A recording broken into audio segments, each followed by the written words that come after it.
All right, buckle your seatbelt because I'm about to tell you how to remove inflammation from your body for free. All right, stay tuned. Now, if you're like me, sometimes you get pains in your body. It may be in random spots. It might be in your back, might be on your shoulder, might be in your knee or something. You know, you may have that auntie who got the hips that's bad. You got the nerve damage going on. You know, you got the real bad arthritis and all that kind of stuff. Like, there's so many things that are attributed to one main factor that I'm about to break down to you right now. All right, now listen up, because this is some real serious stuff I'm about to tell you. Let me step into the sunlight.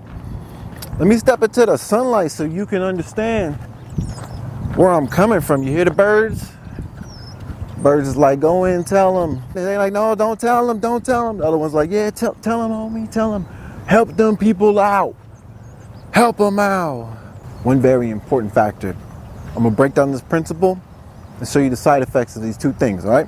The food you eat is break down into two different sides on what's called a pH level, all right? Now, people out there have created nice, convenient little things called pH food charts. You can go on Bing, Google, wherever, and type in pH food chart. Now, pH stands for potential hydrogen.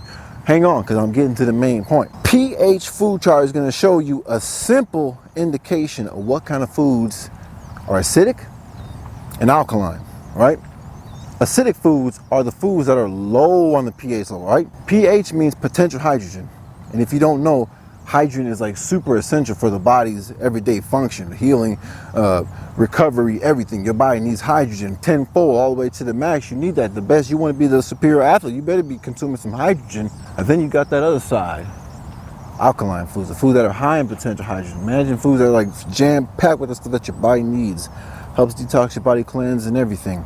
There's side effects to both kind of foods. Now, side effect doesn't mean negative. It doesn't always have to necessarily mean negative. It just means like something that's going to happen after you do this, you know, A plus B equals C kind of thing, you know. So when you eat nothing but acidic foods, your body can produce inflammation. And if you continue this, inflammation, if unchecked, can lead to diseases and, you know, all kind of worse things after that.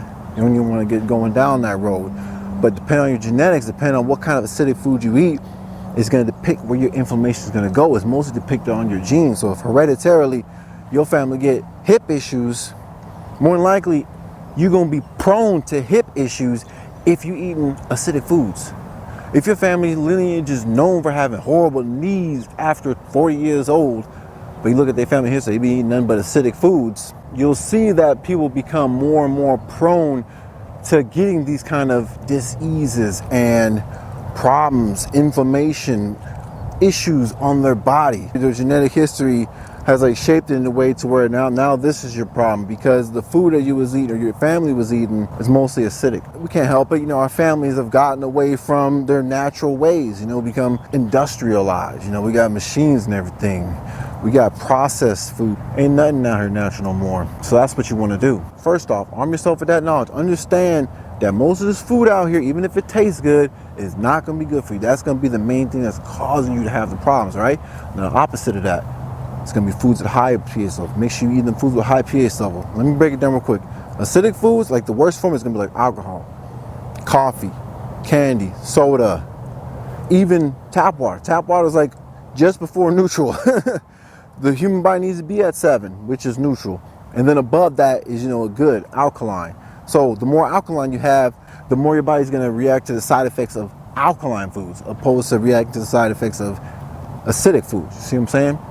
So if you eat a bunch of acidic foods, you can start eating more alkaline foods, all right? So instead of all that coffee and soda, all that stuff needs to be to the bare minimum when you're trying to heal yourself. If you take it serious. If you don't take it serious, do your thing.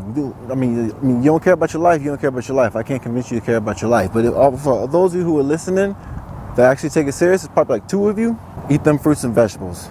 A bowl of grapes and a bowl of watermelon is better than a bowl of chips and a bowl of popcorn any day.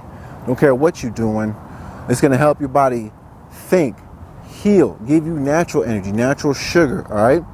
This stuff being high in hydrogen helps your body to heal. It's basically the counteractant to the negative side effects of acidic foods. So fruits like blueberries and blackberries and stuff, those got high antioxidants. So they're really good with detoxifying and cleansing your blood and your body from the inside out on like a molecular level. And there's already been research shown that it helps with things like cancer too. You know, so broccoli, loaded with natural protein. Berries, great for detoxifying your body. Things like ginger detoxify you as well. Even your onion and garlic. All that stuff will cleanse and detoxify you. And the less cooked it is, the more nutrients you get. But even if cooked is the way you gotta get it to get started, to get that food in you, do it. By all means, I cook my vegetables, pretty much all of them, unless it's like a carrot stick or something like that. Other than that, all them vegetables are getting cooked.